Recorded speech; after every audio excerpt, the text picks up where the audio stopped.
I skipped my childhood best friend's birthday after his new girlfriend called me the typical girl best friend and accused me of trying to steal him, and now he and our families are furious with me. Miles and I have known each other since we were 2 years old because our parents are best friends. While I wouldn't call Miles my best friend, we've always been close. We hang out occasionally and see each other at all the major holidays, thanks to our family's connection. Now, in our early 20s, our friendship is more casual, but it's still solid. The current issue stems from a dumb childhood memory that, at the time, was just a harmless moment. When we were 8 years old, we participated in a little wedding play at our after-school care. I was the bride, Miles was the groom, and the whole thing was a goofy production with bad songs and uncoordinated kids stumbling around. Naturally, our parents took pictures and videos of the play, proud of their little actors. To this day, one of those photos hangs on our respective family picture walls. Miles has been dating Lindy for the past year. They've known each other for 3 years, but their relationship only turned romantic recently. From the start, it was clear Lindy didn't like me. Every time we were at the same celebration, she'd make a snide comment about me being a typical girl best friend. Once, she even accused me of secretly wanting to sleep with Miles. I have no idea where she got that idea. Miles and I barely see each other outside of family functions, save for the occasional monthly catch-up over food. We're close, but our friend groups and schedules are completely separate. Things escalated after Lindy saw the wedding play picture. From then on, her comments became more frequent and pointed. She even started sending me direct messages on Instagram, saying things like, "I know what game you're playing." I was baffled. It wasn't a game, and I wasn't even sure what she thought I was doing. I tried talking to Miles about it. He told me to just give her time, which felt dismissive but also like the easiest option. Then came Miles' birthday party last Saturday. I was invited, of course, but Lindy decided to send me a message before the party. She wrote something along the lines of, "I'll be supervising you. This is our first birthday as a couple, and you're not going to take up his time." That was my breaking point. I talked to Miles again, hoping he'd step in or at least acknowledge how toxic this was becoming. But all he did was repeat the same advice, to give her time. I couldn't do it anymore. When the party started, I sent him a quick text apologizing and told him my mom would drop off his gift. I just couldn't face the tension anymore. Now, Miles is upset with me for skipping his birthday. Lindy claims I made the whole situation about myself, and my parents are disappointed I missed what they consider a family function. I haven't shown anyone Lindy's messages because I didn't want to blow things up or turn this into a bigger mess. She's a new part of Miles' life, and I didn't want to create drama that could make things harder for both of us. I thought talking to Miles would be the adult thing to do, but clearly, that hasn't worked. For the record, I have no idea why Lindy is jealous. Our families have never joked about me and Miles being together, nor have they ever pushed for that. In fact, I think they'd be against it if it were ever even suggested. The wedding play picture is only up on the walls because our parents thought it was a cute memory from our first school play. That's all it ever was. So, am I wrong for skipping his birthday or was I totally reasonable in doing so? Update: after my last post, I decided to address everything head on. I talked to Miles first. Initially, he was upset with me, insisting that I was blowing things out of proportion. We went back and forth for a while, and after laying everything out, we both agreed to take some distance for now. He needed time to figure out his relationship with Lindy, and I didn't want to deal with the added stress of petty drama anymore. Next, I spoke to my parents and explained the situation in full. They were shocked and upset about how Lindy had been treating me, but they respected my decision to handle it myself. Still, it felt good to get it off my chest. For a little while, nothing else happened. Life moved on. Until Tuesday night. Some friends and I decided to take advantage of the midweek holiday and went to an Irish pub for karaoke. It was a fun night, at least until my best friend and I went to the restroom to freshen up. That's when everything spiraled. As we were touching up our makeup, Lindy and a group of her friends walked in. They immediately started making loud, passive-aggressive comments. Things like, "Man stealing bitches," and, "Imagine pretending to be a guy's friend just to sleep with him." Pick-me girls are the worst. They didn't address us directly, but they made it painfully obvious who they were talking about. It was cringy. It didn't stop there. They slowly edged closer to us, essentially cornering us near the hand dryers, acting like we weren't even there.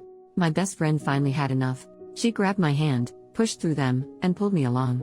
We were almost back at our table when Lindy ran up behind me and yanked my hair. I lost my balance and fell backward onto a metal footrest. The impact was so bad I saw white. Before I could process what was happening, one of her friends poured beer on me. Then a fight broke out and at some point, someone dropped a heavy pint glass on my head. The next thing I knew, Lindy and her friends were being escorted out by the police, and I was taken to the hospital. The aftermath was worse than I expected. My parents and Miles' parents both rushed to the hospital, furious about what had happened. I was diagnosed with a severe concussion, a fractured nose, and a hairline fracture in my back. I ended up staying in the hospital until Thursday morning. In the meantime, Miles tried calling me repeatedly, but my parents told him it wasn't the right time for him to visit. I also received an official notice that a legal case had been opened against Lindy and one of her friends for assault and causing a public disturbance at the bar. Now I'll have to deal with the legal side of things too. Once I was home, I finally spoke to Miles. Our conversation was long and emotional. He admitted that Lindy's behavior went far beyond what I had experienced. She'd isolated him from friends, berated him constantly, and taken her frustrations out on him in terrifying ways. He described how she would scratch and bite him when she was angry, and how she made him feel trapped in the relationship. By the end of our talk, we were both in tears, apologizing to each other and vowing to rebuild our friendship. At the very least, we agreed to communicate more openly moving forward.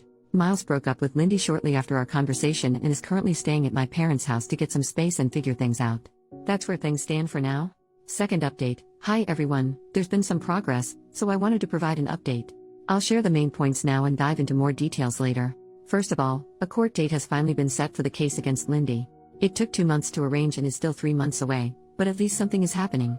Our lawyer has explained that, as a first-time offender, Lindy is unlikely to face jail time. If she does, it would probably be no more than 3 months. More likely, she'll have to pay a fine equal to 100 days of her income or something similar.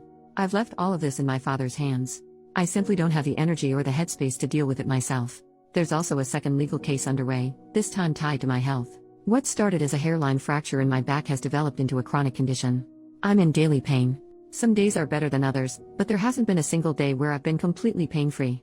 As a result, I've been unable to work. For now, my insurance is covering 75% of my former income, and my workplace is making up the difference. However, it's likely that I'll be let go soon, as I can't return to my job.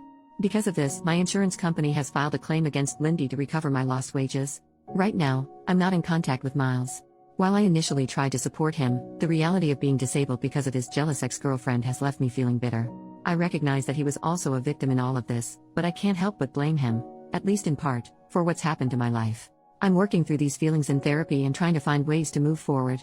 To cope, I've taken up some new hobbies and started writing more. I'm also exploring online classes and courses to keep myself engaged and motivated as much as one can in my shoes. One bright spot in all of this has been Miles' parents, who have been incredibly supportive. His mother in particular, has been a godsend. She's gone above and beyond to help me, volunteering to drive me everywhere I need to go. We've even become friends and went to see Deadpool and Wolverine together recently. As a stay-at-home wife, she has the time to offer, and her kindness has meant the world to me. Interestingly, one of Lindy's friends reached out through my lawyer, offering to testify against her. She also sent a letter apologizing for her role in everything. According to her, Lindy had convinced their friend group that I was bullying her and had even claimed that Miles cheated on her with me in the past. That revelation shed a lot of light on Lindy's behavior and the toxic bull crap she'd been spreading. That's where things stand for now. I'm doing my best to heal and move forward, but it's a slow and difficult process. Take care of yourselves, and always shield your back. New update. Hey everyone. So, here we are again, and honestly, I'm just exhausted. Things have progressed, but this whole ordeal feels like it will never end. The first court date came and went. It was my insurance company versus Lindy, and, no surprise, she lost. She's now responsible for most of my lost wages, which is some relief I guess. Thankfully, I didn't have to be there the entire time, because I've had enough of this circus. As for the criminal case, it's still up in the air whether it will even go to trial. My lawyer is handling it, and my dad's taken over the practical side of things because I've reached my limit. Lindy's legal team seems to be in full panic mode after that loss, but honestly, not my problem anymore. More of Lindy's friends have come forward with testimonies, and it's been enlightening. Turns out, this isn't her first time pulling something like this. One girl shared how, back in high school, Lindy started a campaign of rumors because she was jealous of the girl sitting next to her boyfriend. It gets worse. Lindy literally sprinkled breadcrumbs on this girl's table to trigger her celiac disease. Yes, breadcrumbs. It wasn't provable back then, but now, with all these former friends speaking up, the truth is coming out. And let's be real, these people aren't stepping forward out of moral clarity, they're just terrified of the fallout on their own records. Receipts are pouring in, and the whole thing keeps getting uglier. Now let's talk about Miles, because that's another disaster. We're still not speaking, and for good reason. It turns out he's known for a while that Lindy was threatening him. She told him bad things would happen if he didn't cut me off and stop his parents from talking to me. And what did he do? He laughed it off, assuming she just meant breaking up with him. Nope, she was dead serious. She even started stalking me and one of his cousins, making fake profiles to send cryptic messages. And what did Miles do then? He talked her down. That's it. He let her spiral, and now I'm the one left dealing with the fallout. I'm furious. He knew she was unhinged and didn't do anything meaningful to stop her. His dad finally stepped in and dragged him to the police to file reports about everything. They've gathered evidence, including screenshots from when Lindy stalked his cousin and photos of injuries from when she got physical with Miles. At least something is being done now, but it's too little, too late for me. As for Lindy, she's gone quiet, except on TikTok of course. My friends keep sending me her cringy videos, and it's honestly disturbing. She's pretending like nothing is happening, posting trendy videos with her new boyfriend. From what I hear, she's living at his place now, probably because her parents cut her off. And the boyfriend? Well, my friend did some digging, and let's just say he fits her type. As my grandma likes to say, there's a lid for every pot. On the health front, things are still rough. My pain hasn't improved, and now it's radiating to my left hip. I'm waiting for a surgery appointment, which looks like it'll happen in early 2025. Most days, I feel like I'm held together with duct tape. On the bright side, I've made a few friends among the nurses. One of them even braids my hair, which is sweet. I'm also seeing a physiotherapist, though at this point it's mostly for massages to manage the pain.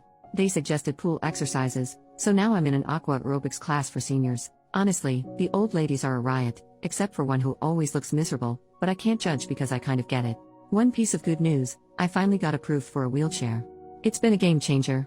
Now I can go out with my friends without feeling like my body is going to collapse after an hour. I've also started taking some university courses for fun and playing way too much Fallout. So, there's that. And that's where things stand. It's still a mess, but I'm doing my best to get through it. Thanks for sticking around. I've really appreciated all of your comments and letting me vent.